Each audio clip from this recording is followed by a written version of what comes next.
A'udzubillahi minasyaitonirrajim. Bismillahirrahmanirrahim. Alhamdulillahirabbil alamin. Nahmaduhu wa nasta'inu wa nastaghfiruh. Wa na'udzu billahi min shururi anfusina wa min sayyiati a'malina.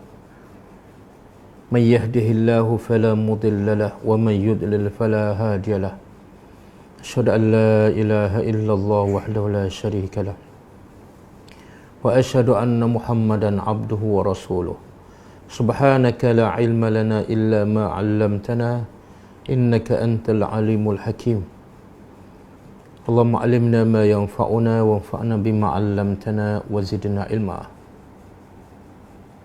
Allahumma 'allimna ma yanfa'una wanfa'na bima 'allamtana wa zidna ilma. Allahumma ati anfusana taqwaha wa zakkiha anta khairu man zakkaha anta waliyuha wa maulaha. Rabbi yassir wa la tu'assir, Rabbi tammin bil khair, amma ba'd. Okey, insyaAllah hari ini hari Khamis, kita mulakan kelas pengajian Sirah Nabawi. Untuk sekian kalinya, saya tak pernah mengajar Sirah Nabawi, walaupun saya pernah belajar subjek Sirah Nabawi semasa belajar di Mekah dulu dengan seorang syekh, dan juga banyak juga membaca buku-buku sirah. Tapi sebab saya lebih fokus kepada tadabbur Al-Quran, maka saya tak ada masa untuk fokus kepada sirah. Kemudian yang kedua, sebab saya fikir dah ramai yang mengajar sirah, tapi amat sedikit yang mengajar tadabbur Al-Quran. Jadi siapa yang nak belajar sirah boleh belajar daripada ustaz-ustaz yang lain. Tetapi memandangkan banyak permintaan, dan juga saya rasa mungkin setiap orang mengajar walaupun nama subjeknya sama, tapi pendekatannya berbeza dan hasilannya pun mungkin berbeza. Jadi sebab itu saya ambil peluang ini untuk memberi masa untuk mengkaji sirah Nabi, dan sama-sama kita berkongsi tentang perjalanan hidup Nabi kita yang dicintai sallallahu alaihi wasallam. Okey, pertama kita ketahui apakah makna sirah an-nabawiyah. Apa makna sirah? Sirah dalam bahasa Arab makna dia at-tariqah, jalan. Sirah ialah at-tariqah, jalan. An-nabawiyah daripada perkataan Nabi. Jadi Nabi ni daripada perkataan An-Naba'u, dan ada surah yang bernama surah An-Naba'. Apa makna An-Naba'? Iaitu berita besar. Jadi An-Naba' ni cerita besar. Kalau cerita aksiden mati seorang, itu bukan An-Naba'. Cerita besar, cerita apa ni? Iaitu selepas kematian ada kehidupan yang baru. Cerita besar ialah setiap amalan kita akan dihisab walaupun sebesar zarrah. Tidak ada satu pun amalan yang terlepas yang tidak akan dihisab dan dibalas. Dan bila Nabi bawa cerita besar ni, sebab dia cerita besar menyebabkan manusia bergaduh. Sebab ramai yang tak percaya, ramai yang menolak cerita besar. Amma yatasaalun anin naba'il azim. Tentang apa mereka bersoal ataupun bergaduh, iaitu anin naba'il azim. Jadi daripada perkataan naba' dia ambil, dijadikan, kalau naba' berita besar, kalau orang yang membawa berita besar, an-nabiyyu. Jadi an-nabiyyu itu sebenarnya daripada perkataan naba'. Jadi nabi makna apa? Orang yang bawa cerita besar. Jadi kalau sirah an-nabawiyah ialah jalan, cara, kehidupan seorang nabi yang membawa berita yang besar kepada umat manusia. Ataupun lebih detail, sirah Nabi ialah setiap pergerakan, perkataan yang dilakukan oleh Nabi Muhammad sallallahu alaihi wasallam, bermula daripada zaman dia dibangkitkan sebagai nabi, iaitu ketika berumur 40 tahun, dan kemudian bersambung di Madinah sehinggalah baginda wafat. Jadi semua perjalanan hidup Nabi, perkataannya, perbuatannya sepanjang 23 tahun, semua tu dipanggil sirah an-nabawiyah. Okey. Apa yang penting sangat kita perlu belajar sirah nabawiyah? Kenapa penting sangat? Bahkan kata Zainal Abidin Ali bin Husain, dia kata kunna nu'allimu sirah an-nabawiyah kama nu'allimu as-surah min suwari al-Quran.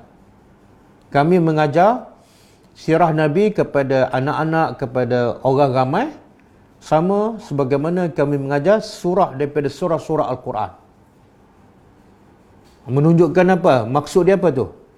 Makna orang-orang dahulu, para sahabat dan juga para salafus salih, mereka belajar ataupun mengajar Quran, dan di samping itu mereka juga mengajar sirah. Dan mereka mengajar sirah tu sama seperti mereka mengajar Al-Quran. Seolah Quran dengan sirah tu sama-sama naik. Kenapa? Sebab Al-Quran, sirah Nabi adalah, kalau Quran tu dia lebih kepada teori ataupun kaedah. Tapi cara pelaksanaannya mungkin ramai orang tak faham. Maka sebab itu pentingnya kita belajar sirah Nabi. Sebab sirah Nabi itu sebenarnya ialah gambaran bagaimana cara kita nak melaksanakan perintah Allah dalam Quran. Kalau Allah perintah solat dalam Al-Quran, kita tak tahu cara nak solat, bila, berapa rakaat, cara rukuk, cara sujud, cara berwuduk. Maka perlu kita belajar sirah Nabi. Sirah Nabi menggambarkan cara untuk solat sebagaimana yang diperintah oleh Allah Subhanahu Wa Taala. Bagaimana Nabi berdakwah. Quran suruh kita berdakwah, tapi cara berdakwah kita tak tahu kalau Nabi tak tunjuk. Maka nak tahu cara berdakwah, kena belajar sirah Nabi. Kemudian bila berdakwah, Quran suruh sabar. Mesti ada ujian. Illal ladzina amanu wa amilus solihat wa tawasaw bil haq wa tawasaw bih. Kena sabar. Macam mana cara nak sabar, kan? Maka Nabi adalah gambaran cerita Nabi itu menggambarkan, menunjukkan bagaimana cara kita nak sabar. Bagaimana nak bergaul dengan keluarga, mendidik anak-anak. Bagaimana nak bergaul dengan para sahabat yang sama-sama beriman. Bagaimana pula nak bergaul dengan orang yang non-Muslim. Sirah Nabi, sebab itulah sirah Nabi adalah bila ditanya kepada Aisyah radhiyallahu anha, bagaimana akhlak Nabi? Kata Aisyah radhiyallahu anha, kana khuluquhu al-Quran. Akhlak Nabi ialah Quran. Jadi kalau orang tak belajar sirah Nabi, dia tak akan faham Al-Quran. Dia tak akan berakhlak seperti akhlak Al-Quran. Sebab cara berakhlak dengan akhlak Al-Quran ialah melalui kita belajar sirah Nabi sallallahu alaihi wasallam. Dan juga penting kita belajar sirah Nabi. Saya bagi analogi lah, kan. Kalau kita ada seorang remaja ke ataupun seorang dewasa, dia selamatkan orang yang sedang kelemasan, 10 orang. Sekali dia selamat 10 orang. Agak-agak jadi berita besar tak? Kalau dia tak selamat, 10 orang akan mati, kan? Akan jadi berita besar. Dan orang nak tahu tak siapa lelaki tu? Orang akan nak tahu. Siapa ni? Duduk kat mana? Umur berapa? Macam mana dia boleh selamatkan? Kenapa orang nak tahu? Dia orang biasa je. Sebab peranannya menyelamatkan 10 orang nyawa. Satu benda besar. Dan mungkin pihak kerajaan bagi anugerah, kan? Jasamu dikenal. Itu baru nak selamat 10 orang. Katalah dia boleh selamatkan 100 orang, lagi akan jadi cerita besar. Dan lagi orang nak tahu siapa orang ni. Hebat. Luar biasa. Maka kalau yang selamat 100 orang, kita nak tahu sejarah hidup dia, siapa, berapa umur, macam mana latar belakang dia. Kalau itu pun kita nak tahu, hanya dia selamatkan orang daripada lemas, daripada kematian sahaja.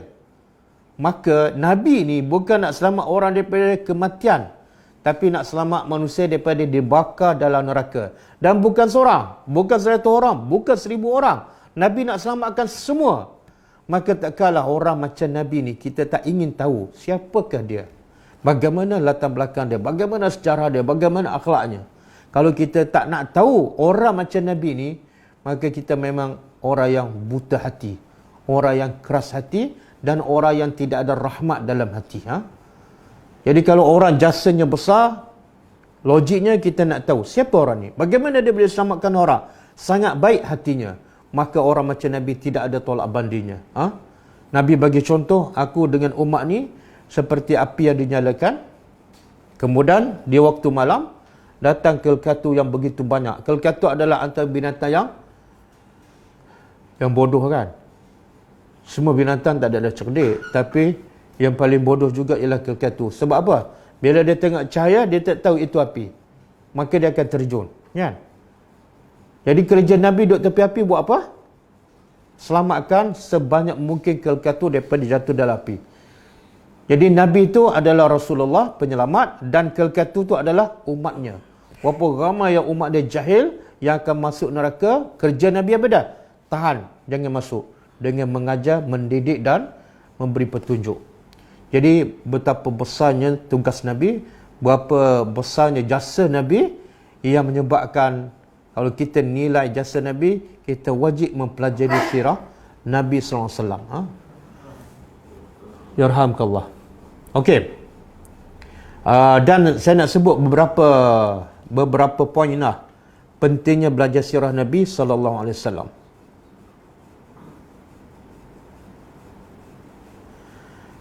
Pertama, pentingnya belajar sirah Nabi SAW iaitu untuk kita belajar cara hidup Nabi yang sahih. Kalau kita tak belajar sirah, dengar daripada orang je, maka kadang-kadang bercampur aduk. Yang tak sahih, yang palsu, ya Allah banyak. Setiap hari kita dihidangkan dengan cerita daripada Nabi tapi palsu. Berapa banyak kan? Saya bagi contoh simple je. Kita biasa dengar kan, bahkan kita belajar daripada kecil lagi, Hindun yang makan, dikatakan makan hati Hamzah kan, Hamzah bin Abdul Muttalib, pakcik Nabi, dan dah jadi silibus di sekolah. Tapi cerita tu tak benar. Cerita tu tak benar. Cerita tu datang daripada Ibn Ishaq. Ibn Ishaq ni tabi'in, dan dia tabi'in, dia tak jumpa sahabat. Tiba-tiba dia boleh cerita yang dia tak jumpa sahabat, dan dia tak ada pun dalam peperangan Uhud. Jadi dari mana dia dapat cerita tu? Cerita tu terputus, makna cerita tu tak benar. Kita juga biasa dengarkan cerita apa ni? Nabi dengan seorang buta, kan, orang Yahudi yang selalu mencela Nabi. Tapi Nabi bagi makan kan. Ni cerita ni dihidangkan hampir setiap hari, bahkan di TV kan. Kononnya nak tunjuk ni Nabi berakhlak mulia. Jadi orang Yahudi ni buta, tapi dalam masa sama dia kutuk Nabi. Tapi walaupun Nabi dikutuk, Nabi bagi dia makan. Sampailah Nabi wafat, kemudian Abu Bakar ambil alih kan. Bila Abu Bakar yang bagi makan, wanita Yahudi ni rasa lain. Cara Abu Bakar bagi makan tak sama dengan Nabi. Lalu wanita ni tanya, kamu ni siapa? Abu Bakar kata, aku adalah Abu Bakar. Kenapa aku rasa lain dengan orang yang selalu bagi makan sebelum ni? Ya, lain sebab yang bagi makan kamu sebelum ni ialah Rasulullah. Maka bila wanita ni dengar yang bagi makan selama ni adalah Rasulullah, yang dia kutuk, dia menyesal. Akhirnya dia mengucap 2 kalimah syahadat kan. Ramai orang menangis dengar cerita ni, tapi cerita ni cerita palsu. Apa ni? Cerita Ukasyah kan, yang minta kisas kepada Nabi sebelum Nabi wafat, pun cerita palsu. Ini terbaru, cerita terbaru apa dah? Semua orang dengar, disiarkan di TV, mungkin ratusan ribu yang dengar cerita ni dan percaya. Apa dia? Nabi naik masa Isra dan Mi'raj pakai kapal kan. Dan kapal yang Nabi pakai tu sampai ke langit tu. Sehingga dia kata kapal tu lebih mulia daripada kita dan lebih mulia daripada mak bapak. Sebab kapal tu sampai ke langit. Cerita tu palsu kan. Sampai hari ni dia tak menafikan. Tengok sebab apa tu? Sebab tak belajar sirah. Kalau kita belajar sirah daripada hadis yang sahih, insya-Allah kita tahu yang mana sahih, yang mana palsu. Jadi insya-Allah poin pertama pentingnya kita belajar sirah ialah supaya kita dapat tahu mana yang sahih, mana yang tak sahih. Yang kedua, kita belajar sirah untuk kita mengikuti sunnah Nabi. Bagaimana akhlak Nabi dengan isteri, dengan orang Badui, dengan sahabat yang dah lama masuk Islam. Bagaimana akhlak Nabi dengan orang Yahudi kan. Bagaimana Nabi sabar ketika berdakwah. Jadi kalau kita tak tahu sirah Nabi, kita tak akan mampu berdakwah ataupun tak mampu bertahan lama dalam berdakwah. Okey, itu yang kedua, supaya kita dapat ikut cara hidup Nabi, akhlak Nabi. Yang ketiga, bila kita belajar sirah Nabi, kita akan semakin rasa kebesaran Islam, kehebatan Islam. Dan yang lagi besar ialah kehebatan Allah. Macam mana kita belajar sirah Nabi? Kita semakin tahu kehebatan Islam. Apa kaitannya?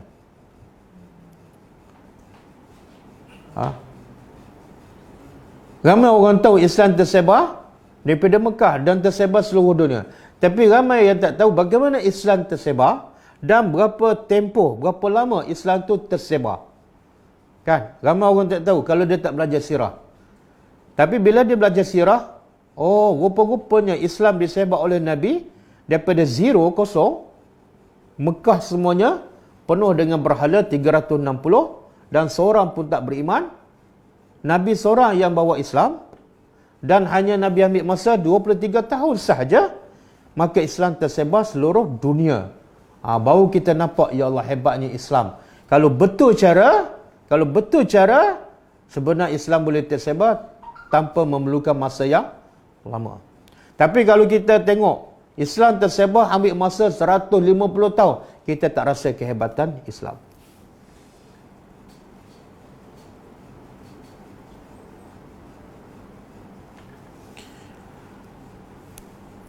Okey, itu antara poin-poin utama lah. Banyak tapi lebih kurang sama je. Saya sebut poin utama. Berapa semua tadi? 3 kan?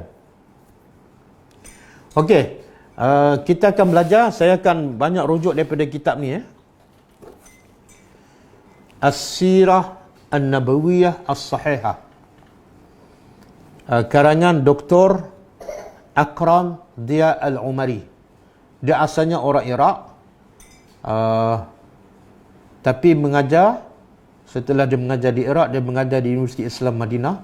Dia mengajar subjek sirah selama 20 tahun. Jadi buku sirah ni banyak. Fiqhus Sirah, Rahikul Makhtum, Sirah Ibn Hisham.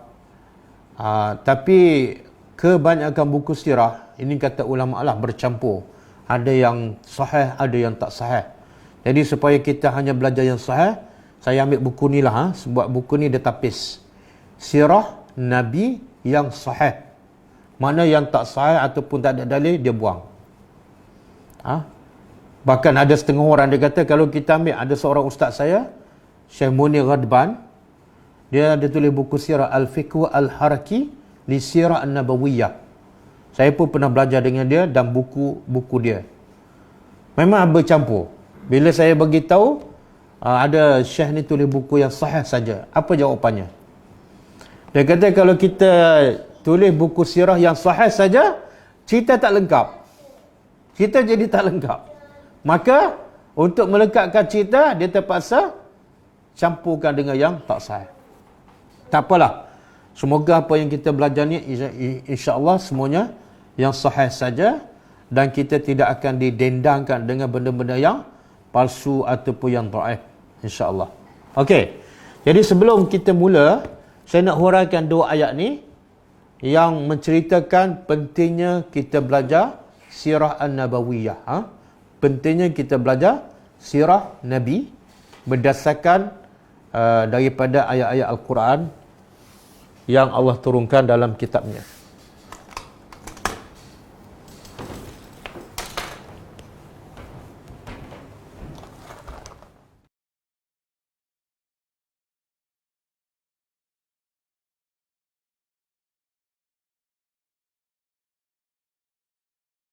Surah Ali Imran ayat 164.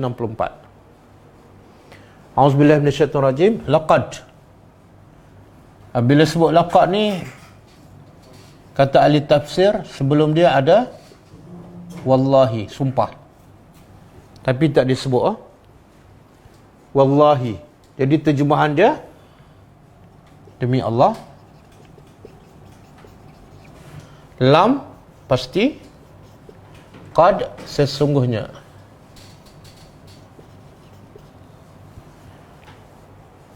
Demi Allah, pasti sesungguhnya.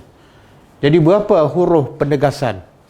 3 kan? 1 wallahi, tapi tak disebut. Yang kedua lam, yang ketiga qad. Jadi bila Allah sebut 3 huruf penegasan, apa maksudnya? Mana yang Allah nak begitu selepas tu, benda tu besar dan penting. Makna kalau ayat yang tak ada laqab tu, kita wajib faham. Tapi kalau ayat ada laqab, lagi wajib kita faham. Apa dia besar sangat ni sampai Allah bersumpah. Mannallah. Manna apa dia? Kita biasa dengar tak? Manna dan salwa. Al-manna was-salwa kan? Al-manna was-salwa ni, ini isim. Ini isim. Tapi yang ni, fi'lun. Jadi bunyi nampak macam sama. Makna pun memang asalnya sama. Al-manna daripada perkataan manna. Cuma beza. Yang ni fi'il, perbuatan. Yang ni isim. Okey, yang kita biasa dengar al-manna dan salwa kan. Okey, apa makna al-manna? Makanan ataupun manisan. Tapi perkataan manna tu sebenarnya apa dah? Anugerah. Kenapa manisan tu dipanggil manna? Sebab dia anugerah daripada Allah. Bila sebut manna ni, Allah bagi percuma. Tanpa susah, tanpa penat. Kan manna dan salwa Allah turun daripada langit kan. Jadi manna, makna asal ialah anugerah. Jadi di sini makna apa? Sesungguhnya telah dianugerahkan oleh Allah. Jadi kalau manusia anugerah hadiah pada seseorang, mana orang tu hebat tak? Hebat. Dan anugerah pun mesti mesti hebat lah. Kalau orang tu hebat, bagi anugerah RM10. Tak sesuai dengan orang yang hebat. Okey. Jadi Allah telah menganugerah. Apa dia? Mesti anugerah tu hebat. Sebab yang memberinya Allah. Dan anugerah yang diberi mesti kepada orang yang hebat juga. Betul? Yang memberi mesti hebat, anugerah itu sendiri hebat, dan yang diberi itu mesti hebat. Okey, Allah telah memberi anugerah ke atas siapa? Orang-orang beriman.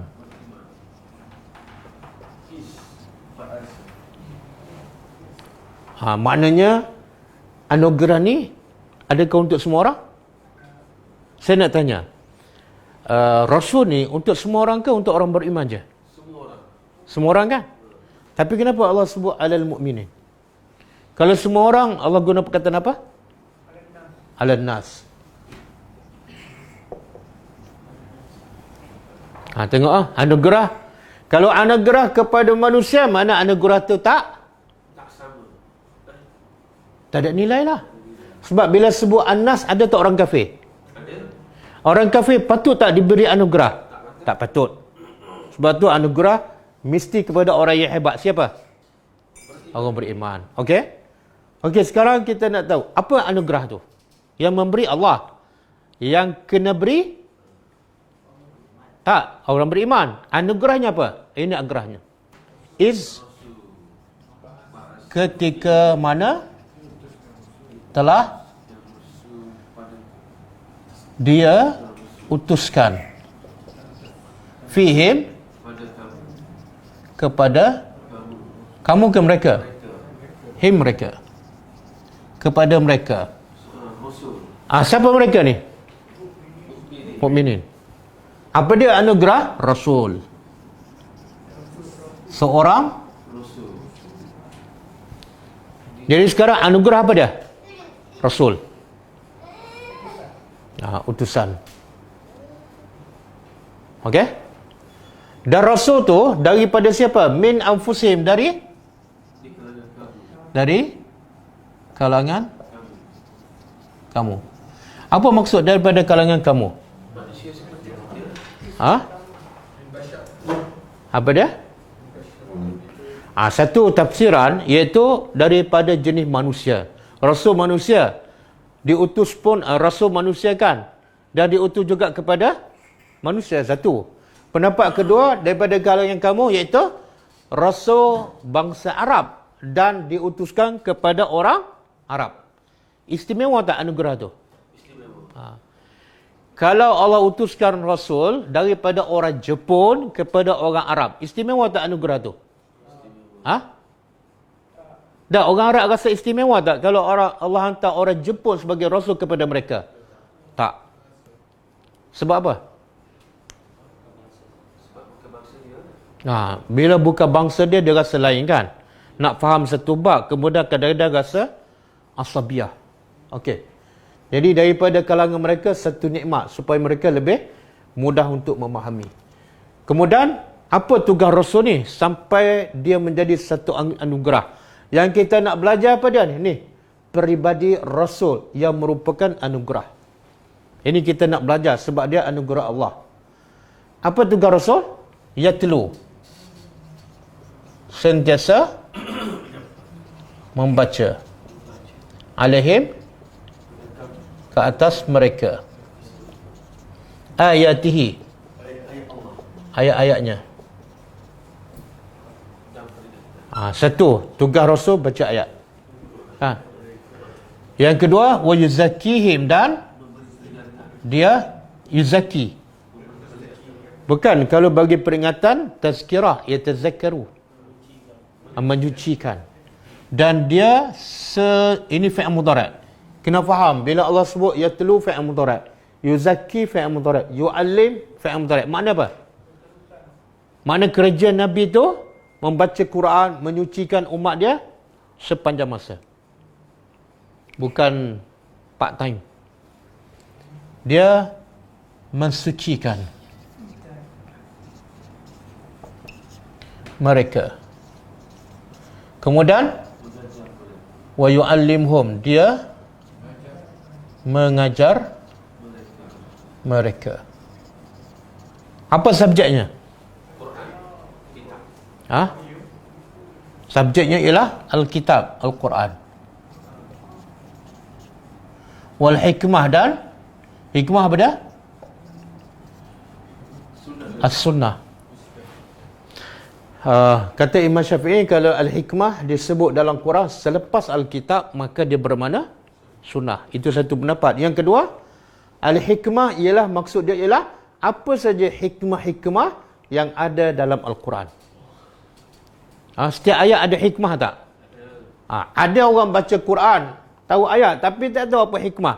Mana dia dapat satu je, hikmah tak dapat. Macam orang Melayu baca Yasin kan, 20 tahun. Kita tanya, apa hikmah baca Yasin?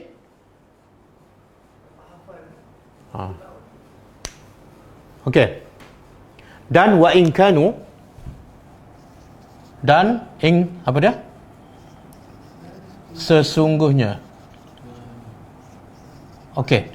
Sebelum Nabi diutuskan dan sebelum Nabi baca ajar Al-Quran kepada orang beriman ni, apa keadaan orang beriman tu? Apa keadaan mereka? Wa in kanu min qablu, dari sebelum Nabi diutuskan, sebelum turun Al-Quran, pasti dalam dhalalin, sesat yang nyata. Okey. Okey, daripada ayat ni apa yang Allah nak sampaikan?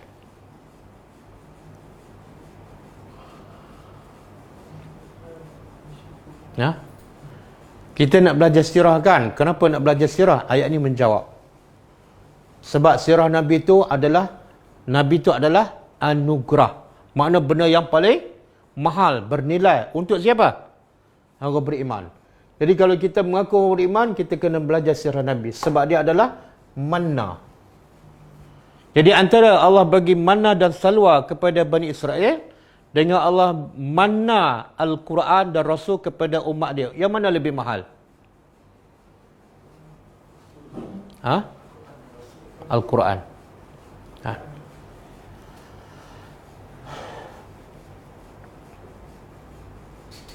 Okey. Kita cuba tadabbur ayat ni ya. Kita kalau diberi anugerah, kita suka tak?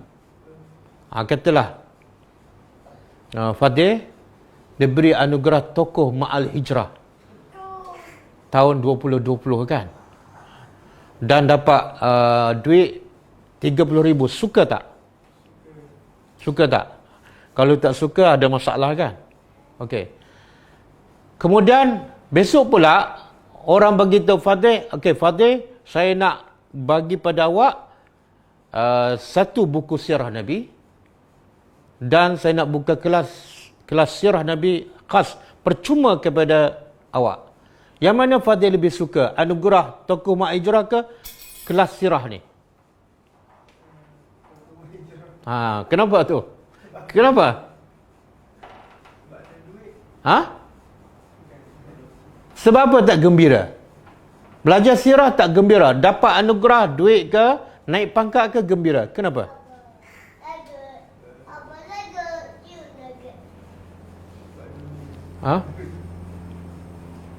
Ada jawapan tak? Jawapannya ada dalam ayat ni. Berapa ramai yang kadang-kadang belajar sirah tak gembira? Ada juga beberapa orang pelajar saya, dia cerita pada saya, dah belajar sirah Rahikul Makhtur, dah habis dah lama. Tapi tanya tu, tak tahu, tanya ni, mana dia tak gembira? Soalannya, kenapa tak gembira? Yang tak belajar, dah tentu tak gembira, kan? Sebab tu dia tak nak belajar. Yang belajar pun rasa macam tak ada apa. Soalnya kenapa?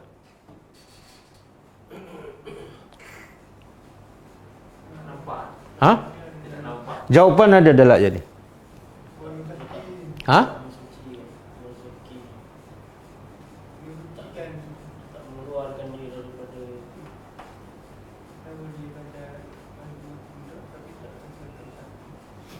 Jawapan dia sepatah je. Tepat. Sebab Allah kata anugerah ni khas untuk orang yang, jadi yang akan gembira ialah orang yang beriman sahaja. Sebab tu Allah tak kata ala nas. Manusia awam tak suka. Yang beriman siapa? Yang suka gembira siapa dah? Yang betul-betul rasa ini anugerah yang besar. Orang beriman je. Alal mu'minin. Macam mana dia boleh jadi beriman? Ni. Bila dia baca Al-Quran, dia tadabbur, yu'allim, kemudian hasil daripada tadabbur membersihkan jiwanya, maka dia akan gembira dengan Rasulullah SAW. Boleh faham? Dan saya nak ulang, siapa tak gembira belajar sirah, dia belum beriman. Mana mungkin Allah kata anugerah besar, kamu tak gembira? Mana kamu belum beriman. Sebab Allah kata anugerah untuk orang beriman. Kan? Ada orang gembira jual buku sirah tapi tak belajar, pun ada masalah juga. Kan? Makna dia belum beriman. Okey, satu. Kalau kita tak gembira, kita belum beriman. Yang kedua, anugerah Rasul. Rasul ni anugerah. Tapi ada sesuatu yang dikembarkan bersama Rasul sehingga dia menjadi anugerah yang hebat. Apa dia? Ni. Al-Quran. Jadi Rasul dengan Al-Quran barulah menjadi minnah. Al-minnatu al-kubra. Al-minnatu, minnah mana? Anugerah. Al-kubra yang, kalau Rasul saja tak ada Quran, tak mungkin. Boleh faham? Dan dengan Rasul dan Al-Quran, dia akan jadi orang beriman. Dengan Rasul saja, dia tak akan jadi orang beriman. Berapa ramai yang kononnya cinta Rasul, tapi tak faham Al-Quran. Dia tak akan gembira. Kalau gembira pun bermusim. Kan? Dan ada juga orang yang belajar Quran, tapi tak gembira dengan surah Nabi. Sebab apa? Sebab dia tak belajar sirah Nabi. Boleh? Dan sebab itulah, bila Aisyah tanya, apa tadi? Bagaimana akhlak Rasul? Aisyah jawab apa? Ni. Nak tahu akhlak Rasul, baca Quran. Dan kalau kamu baca Quran, kena belajar sirah. Barulah rasa al-minnah, anugerah. Okey. 2. Quran dengan sirah tak boleh dipisahkan. Sebab itulah saya bagi peluang, bagi masa untuk mengajar sirah. Supaya jangan kita faham Quran tapi bila belajar sirah Nabi rasa tak seronok. Tak boleh. Tak mungkin kita faham Quran dengan lengkap tanpa kita mempelajari sirah dan sunnah-sunnah Nabi. 2. Yang ketiga, cara nak menjadikan orang tu beriman ialah silibusnya apa? Quran dan sunnah. Silibusnya. Maknanya, belajarlah apa saja, motivasi ke, daripada mana-mana pakar, kalau tak ada ayat Quran, dia tak akan menjadi orang beriman. Dan buktinya apa dah? Berapa banyak sekolah dibuka, Mahat Tafiz, berapa banyak universiti Islam dibuka, tapi tak melahirkan orang yang berakhlak Al-Quran. Kan? Sebab apa? Silibusnya bukan Quran dan Sunnah. Betul kan? Berapa tahun Nabi ambil masa untuk melahirkan orang beriman? Menggunakan silibus Quran dan Sunnah. Berapa tahun? 23 tahun. Universiti mana Nabi ajar? Ada bangunan tak? Ada kursi meja tak? Ada projektor tak? Ada alat bantuan mengajar? Semua tak ada. Nabi mengajar di mana? Tak, di Mekah mana ada masjid? Di Mekah Nabi mengajar, peringkat awal di rumah Al-Arqam. Kemudian Nabi pergi ke Mina kan, pergi kemah ke kemah. Di Madinah, barulah bina masjid kan. Jadi universiti yang Nabi melahirkan orang beriman ialah di masjid daripada pelepah tamar. Tapi prasarana tak penting. Yang penting apa dia? Apa yang dia ajar. Apa yang dia ajar? Satu, silibus. Yang kedua, cara mengajar. Cara mengajar apa dia? Baca. Baca. Satu. Yang kedua, sucikan jiwa. Yang ketiga, taklim. Kan? Ada sebut hafal? Ada. Ada sebut khatam? Ada sebut taranum? Ada sebut majlis khatam? Tak ada. Berapa ramai yang hafal Quran, tak ada akhlak Al-Quran, kan? Sebab apa? Caranya tak betul. Kan? Berapa ramai yang khatam Quran berpuluh kali tapi akhlaknya tak sama dengan Quran. Sebab caranya tak sama. Cara ni baca, tadabbur dan proses pembersihan jiwa. Okey? Boleh? Jadi maaf saya cakap kan, berapa banyak masyarakat kita buang masa, anak-anak kita buang masa di sekolah, rendah 6 tahun, sekolah menengah 5 tahun, universiti 4 tahun, keluar-keluar tak berakhlak, kan? Puncanya apa? Bangunan dah canggih, pensyarah, doktor, profesor, kan? Tapi keluar-keluar rasuah. Keluar-keluar deraka pada mak bapak, kan? Puncanya apa? Satu, silibusnya. Yang kedua, cara. Kadang-kadang silibus dah Quran dah sunnah, tapi cara tak betul. Hafal je. Habiskan silibus tapi tak tadabbur. Boleh? Jadi sekarang kita nampak tak? Kenapa kena belajar sirah Nabi? Sebab Nabi adalah anugerah terbesar kepada siapa? Orang beriman. Dan kalau kita orang beriman, kita kena sangat gembira untuk belajar sirah Nabi sebab dia anugerah kepada kita. Okey. Dan Allah sebut di akhir ayat ni, sebelum ni masyarakat Arab, sebelum datang Nabi, sebelum diberi Nabi, dan sebelum Nabi baca Quran dan Sunnah, apa keadaan mereka? Sesatkan. Sesatkan. Jadi berjaya tak dalam masa 23 tahun Nabi keluarkan masyarakat yang sesat, mubin, menjadi mukminin. Berjaya tak? Berjaya. Bila kena silibus, kena cara, jadi. Tapi bila tak betul, silibus dan caranya, 50 tahun pun tak boleh keluar orang beriman. Okey, ayat yang kedua. Laqad kana. Ini ayat ni biasa kita baca dan kita dengarkan. Laqad sama, pasti sesungguhnya. Kana adalah lakum bagi kamu fi Rasulillah. pada diri Rasulullah ada uswatun. Apa makna uswah? Ikutan. Hasanah? Baik. Bila ada uswah hasanah, ada tak uswah sayyi'ah? Uswah ni ada dua. Uswatun ikutan. Satu hasanah. Yang kedua sayyi'ah. Satu ikutan yang baik, yang kedua ikutan yang buruk. Okey. Allah kata pada diri Rasulullah, untuk siapa? Kum tu kamu orang beriman. Kalau kamu orang beriman, pada Nabi ada ikutan yang baik. Tapi adakah ikutan yang baik pada Nabi untuk semua orang? Bukan. Kalau yang ni Allah kata untuk orang beriman kan. Yang ni pula ikutan yang baik yang ada pada Nabi untuk siapa pula? Liman kana, bagi orang yang kana adalah yarjullah, yang mengharap untuk berjumpa Allah. Apa maksud ni? Mengharap berjumpa Allah. Percaya pada hari akhirat. Dan dia yakin semua amalannya akan dihisap dan akan dibalas oleh Allah. Maka dia akan, orang macam ni, wal yaumil akhir, dan dia beriman juga dengan hari akhirat. Wa zakarallaha katsira, dan dia berzikir kepada Allah dengan banyak. Okey. Orang yang percaya akan jumpa Allah dan yakin pada hari akhirat dan berzikir banyak, orang ni akan buat apa? Bila dia nak buat apa ke, nak cakap apa ke, apa dia buat?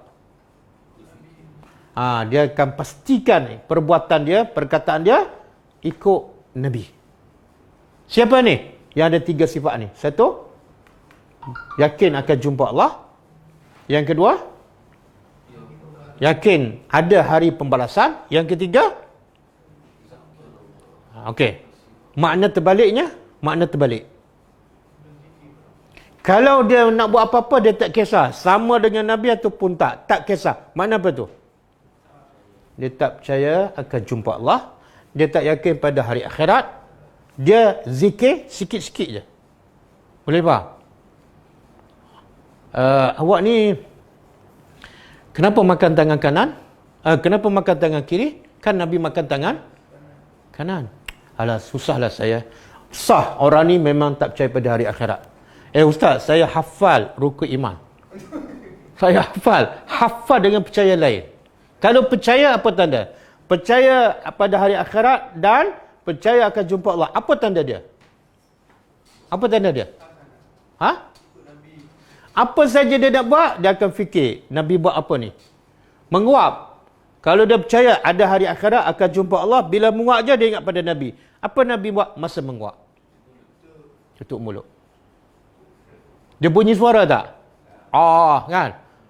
Dia kata, Nabi kata tak boleh bunyi suara. Dia pun rendahkan suara. Sebab apa? Sebab dia jenis orang? Boleh faham tak? Berapa ramai yang solat, berapa ramai yang puasa, tapi ikutan dia bukan Nabi. Ikutan dia, guru dia. Dia bukan jenis orang percaya pada Allah. Bukan percaya pada hari akhirat. Boleh faham? Okey, ini ikutan yang baik kan? Siapa yang kata pada Nabi ada ikutan yang baik? Allah. Okey, kalau dia tak ikut, apa makna? Tak baik. Tak baik. Dia tak percaya pada Tuhan. Dia sembah Allah, tapi dia sembah Allah yang dia tak percaya. Apa? Solat dia tak ikut Nabi. Sedangkan Allah kata ikutan terbaik Nabi, tapi dia tak ikut. Sebenarnya dia tak percaya pada Allah. Allah sendiri mengatakan, berapa ramai kan? Cara solat, cara berzikir, cara buat haji, bukan Nabi ikutan dia. Ikutan dia ialah guru dia, syekh dia, orang ramai. Dia tak percaya pada Allah. Okey.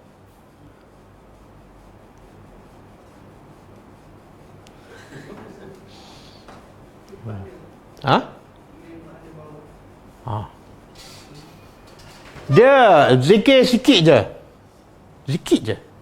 Maka dia tak akan jadikan Nabi sebagai ikutan. Sebab tanda jadikan Nabi sebagai ikutan, zikir mesti Banyak. Pakai baju, baca doa? Tak. Hujan, baca doa? Tak. Petir, baca doa? Tak. Sah. Nabi bukan ikutan dia. Sikit-sikit je. Cakap lebih banyak daripada zikir. Okey. Jadi ini ikutan yang baik kan? Satu lagi ikutan yang buruk. Okey. Apa maksud ikutan yang buruk? Kita dah tahu ikutan baik sama dengan Nabi lah kan? Pastikan itu hadis sahih, ada dalil. Ikut. Itu ikutan yang hasanah. Ikutan yang buruk pula apa dia? Ha? Macam mana? Macam mana ikut lekah syaitan tu? Bicara bersudah Nabi. Ha? Betul, tepat. Ikutan baik, ikut Nabi. Bila tak ikut, ikutan yang buruk. Tak ikut tu adalah sayyi'ah. Boleh faham? Oh. Tidak ada tak yang ketiga? Tak ada. Saya tak ikut ustaz, tapi saya bukan sayyi'ah. Ada? Tak ada. Sebab tu balasan di akhirat dua je, syurga dan neraka. Ni banyak lagi ayat yang menunjukkan pentingnya Nabi dan pentingnya kita belajar sirah Nabi. Sebab apa? Pertama, Nabi adalah anugerah besar. Yang kedua, Nabi adalah ikutan terbaik. Macam mana Allah kata ikutan terbaik, tapi kamu tak belajar sirah dan kamu tak ikut? Mana kamu bukan orang beriman? Okey? Kita ambil sikit ada masa sikit.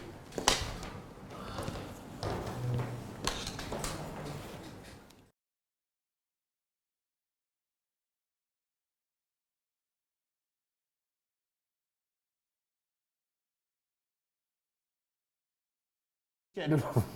Nanti saya cek dulu harga. Pelajar pun boleh carilah. Kalau pelajar boleh harga murah, kita akan usahakan dapat harga lagi murah, InsyaAllah. Peringkat awal ni, awal buku ni, dia sebenar cerita tentang sejarah yang rasanya bagi saya tak penting lah. Kita mula permulaan kepada sirah Nabi, iaitu muka surat 77. 77. Pasal yang pertama, pasal pertama sirah Nabi ialah Rasul ketika di Mekah. Jadi dia cerita keadaan di Mekah sebelum datang Nabi. Penting kita tahu. Penting kita tahu keadaan sebelum kedatangan Nabi. Ataupun sebelum Nabi dilantik sebagai Rasul. Kenapa penting kita tahu? Kenapa penting kita tahu latar belakang sebelum Nabi datang ataupun Nabi dilantik sebagai Rasul? Supaya kita tahu gambaran susah payah. Betul. Kalau kita tahu keadaan Mekah begitu teruk, begitu rosak, tiba-tiba Nabi dapat baiki, menunjukkan apa? Nabi seorang yang hebat. Tapi kalau kita tahu Mekah tu dah okey kan, Nabi baiki sikit-sikit je, Nabi bukan anugerah. Satu. Yang kedua, kalau kita tahu keadaan sebelum Nabi datang sangat-sangat teruk, tapi Nabi boleh baiki, keadaan kita sekarang adakah lebih teruk daripada zaman jahiliah ataupun kurang daripada zaman jahiliah? Mana lebih teruk? Keadaan sekarang ataupun zaman Nabi dibangkitkan sebagai Rasul? Zaman Nabi. Zaman Nabi lebih Teruk. ada bukti, ada dalil, ada fakta. Yang keadaan zaman Nabi lagi dahsyat dari segi akhlaknya, dari segi semua sudut dah, dibanding dengan zaman-zaman selepas Nabi. Ialah boleh bagi fakta yang menggambarkan mereka lebih teruk daripada sekarang. Bunuh anak. Tapi sekarang ada tak bunuh anak? Ada? Bunuh? Tapi itu zaman Bani Israel. Ini zaman betul-betul masa Nabi Muhammad dibangkitkan. Berhala tu dia orang letak dekat. Kat keliling Kaabah ada berapa berhala? 360. Makna apa tu? Masyarakat Arab dah bukan setakat penyembah berhala, tapi dah jadi macam gila berhala. Kalau nak semua berhala, 1, 2 pun dah cukup. Ini sampai mana akidah mereka dah rosak sangat. Kemudian dia bunuh anak kan. Bunuh anak tu menggambarkan mereka lebih teruk daripada zaman sekarang. Sama tak orang Arab bunuh anak dengan orang sekarang bunuh anak? Tak sama. Apa yang tak sama? Sebab dalam kita dah ada wahyu dah ikut. Dah sempurna dah Islam. Zaman Nabi tu belum dah jadi. Sebab pertama, orang Arab bunuh anak, masa tu Quran belum ada. Kan? Kita ramai yang orang Islam sendiri bunuh anak kan. Tapi Quran dah ada. Kan? Islam dah tersebar. Tapi masih bunuh anak. Mana? Yang dulu lagi teruk lah. Yang dulu lagi teruk kan sekarang lagi teruk? Dulu kan? Terbalik tu. Kalau hujah yang tak tu, sekarang lebih teruk kan? Dah ada Quran pun masih? Tak, yang dulu lagi teruk. Sebab apa? Dulu, yang bunuh anak siapa dia?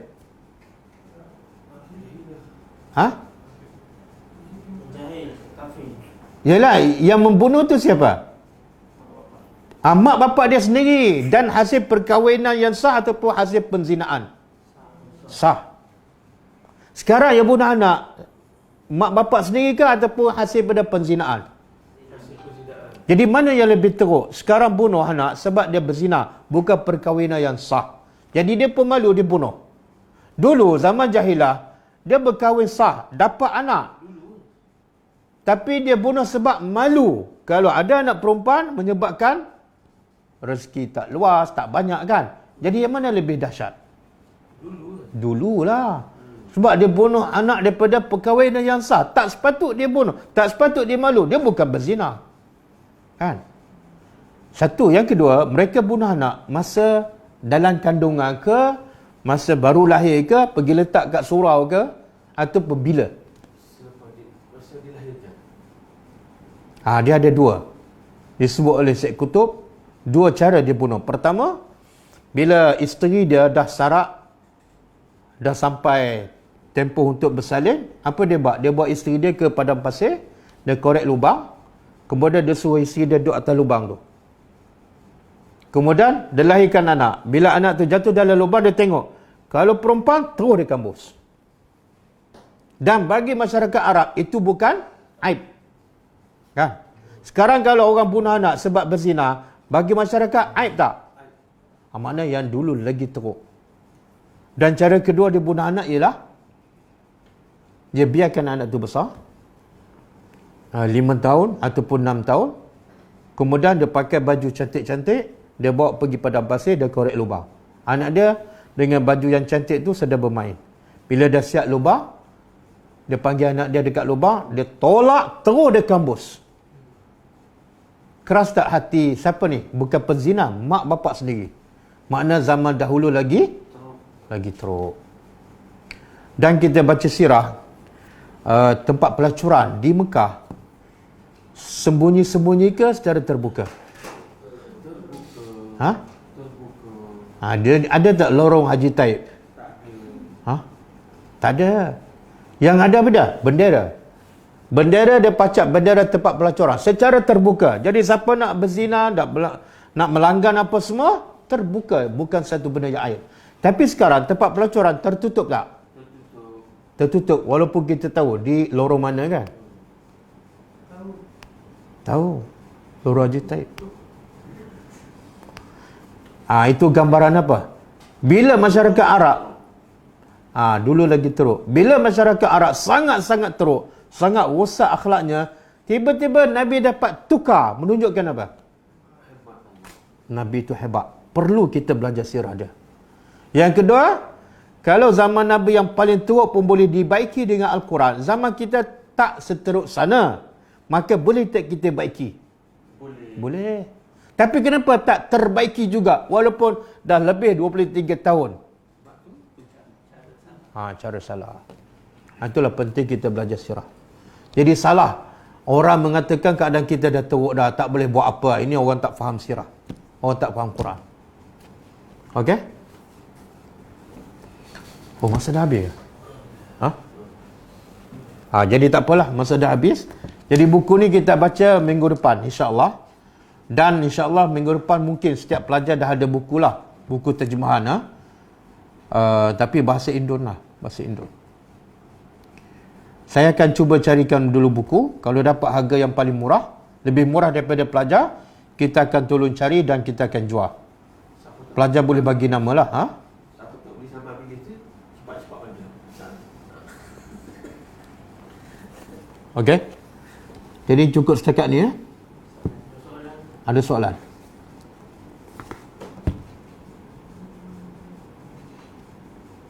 Apa pendapat Ustaz mereka yang mengusung rambut Nabi? Usul rambut. Dia tidak ada satu hadis pun yang mengatakan Nabi akan tinggal rambutnya dan rambutnya akan disimpan oleh seseorang. Tidak ada satu hadis pun.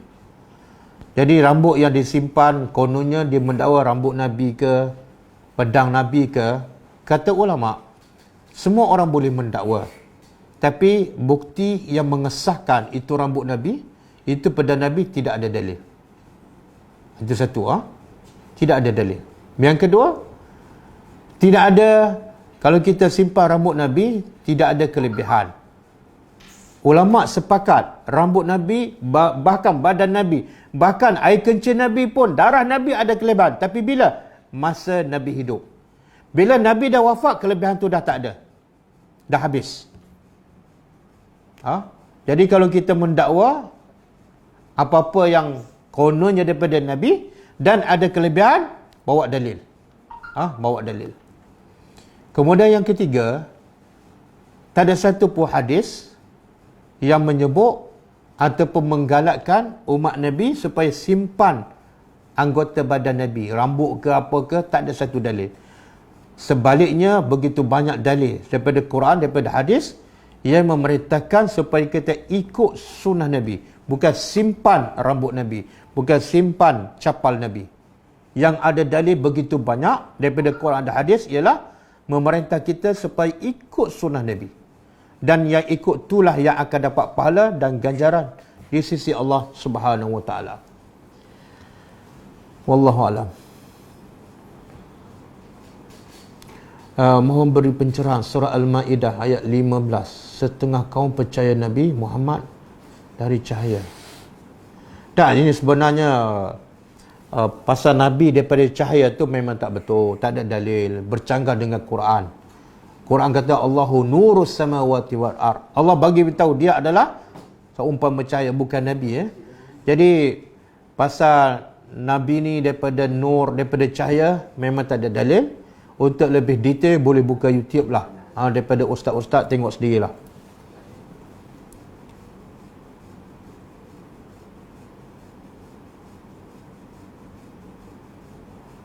Apa nama penulis kitab? Dr.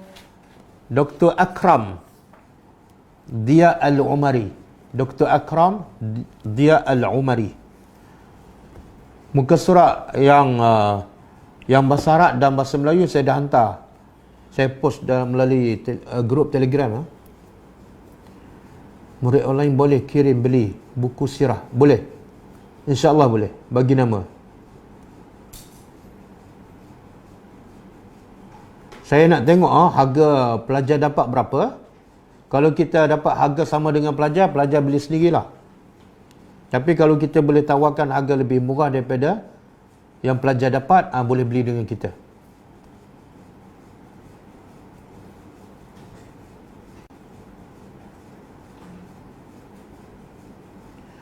Kenapa Nabi SAW katakan umat yang terbaik ialah sahabat?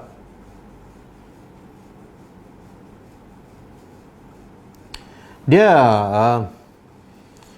kenapa Nabi mengatakan umat yang terbaik ialah sahabat, kemudian tabi'in, kemudian tabi'in kan, khairal qurun qarni summal ladzina yalunahum summal ladzina yalunahum. Dia biasalah yang paling dekat dengan Nabi pastilah yang terbaik, sebab dia hidup dengan Nabi, dia tengok perbuatan Nabi, dia tengok masa tu Al-Quran turun pada Nabi, maka mereka, ikutan mereka pada Nabi paling tepat, paling sempurna, sebab Nabi ada depan mereka. Kemudian bila Nabi wafat, dah kurang dah sikit.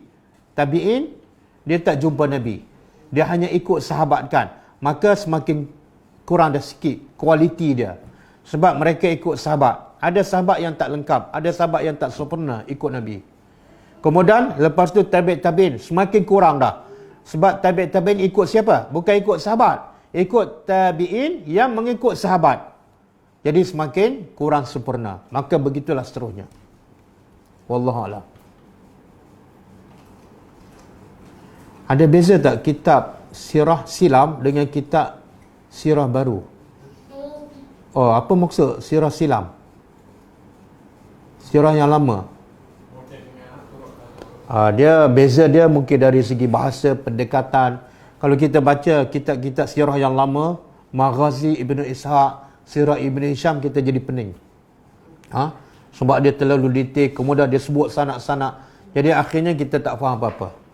Adapun kitab-kitab sirah yang baru ditapis, diolah dalam bahasa yang sesuai dengan semasa untuk kita lebih mudah memahami. Tapi jangan kita anggap buku sirah yang baru ni berbeza dengan sirah yang dulu. Sama je. Cuma cara pendekatan olahan bahasa supaya kita lebih mudah memahaminya. Benarkah kisah Umar membunuh anak? Tak benar. Itu tak sahih. Tidak ada dalil Umar membunuh anak.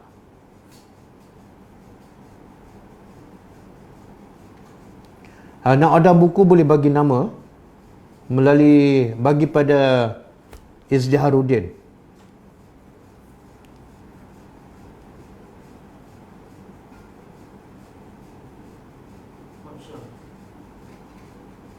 Kitab sirah kelengkapan tarikh. Boleh baca, boleh je, baca je. Tapi yang penting tengok sumbernya. Kalau sumbernya daripada hadis yang sahih, baca je, tak ada masalah. Perlukah sanak jika zikrullah yang kita amalkan adalah daripada? Tak perlu, tak perlu. Kalau hadis tu dah sahih, itulah sanaknya.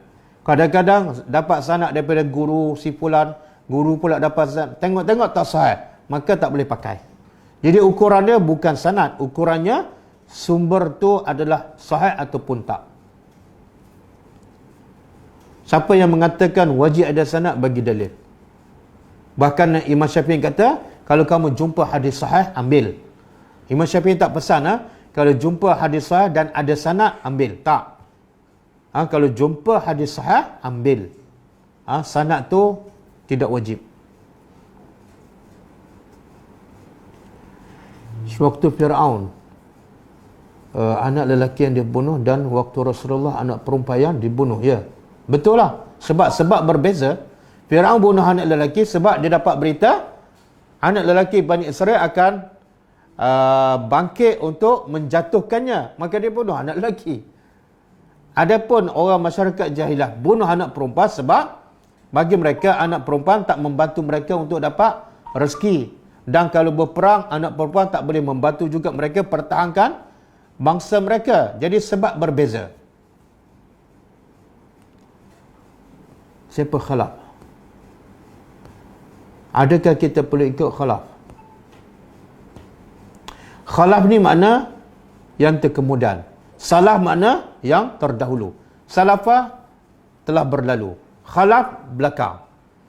Jadi secara umumnya salah dan khalaf, kalau semuanya berpegang pada Quran dan hadis, tak ada masalah. Peganglah.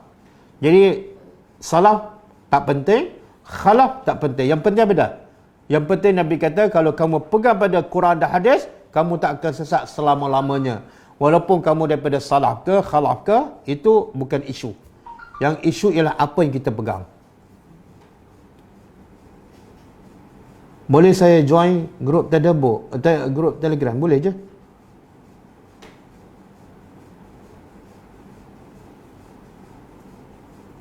Nak minta saranan kitab sifat solat Nabi yang bagus untuk diguna pakai. Saya ada kitab sifat solat Nabi. Satu yang tebal, yang detail berdasarkan hadis-hadis sahih lah. Satu lagi yang direngkaskan dan bergambar dalam bentuk buku kecil, buku poket. Itu kalau nak yang biasa lah. Tapi kalau nak yang tebal lagi detail, banyaklah, boleh Google lah.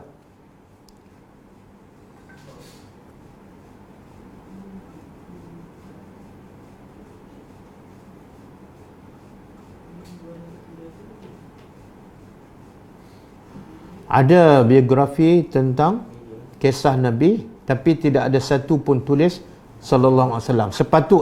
Tak sepatutlah. Bila sebut Rasulullah kena tulis sallallahu alaihi wasallam. Bahkan ada ulama mengatakan kalau kita tulis SAW pun tak boleh. Sebab sunnah Nabi berselawat, bukan SAW. Apatah lagi selawat pun tak ada, SAW pun tak ada. Maka sepatutnya kita tak jadikan buku tu sebagai rujukan. Berselawat pada Nabi sebagai tanda hormat kepada Rasulullah. Okey, dah. Jadi kelas kita akan datang ialah besok insya-Allah pukul 10.30. Kita sambung tadabbur surah Al-A'raf. Insya-Allah. Kita tutup dengan membaca tasbih kafarah. Subhanakallahumma wa bihamdika asyhadu an la ilaha illa anta astaghfiruka wa atubu ilaik. Assalamualaikum warahmatullahi wabarakatuh.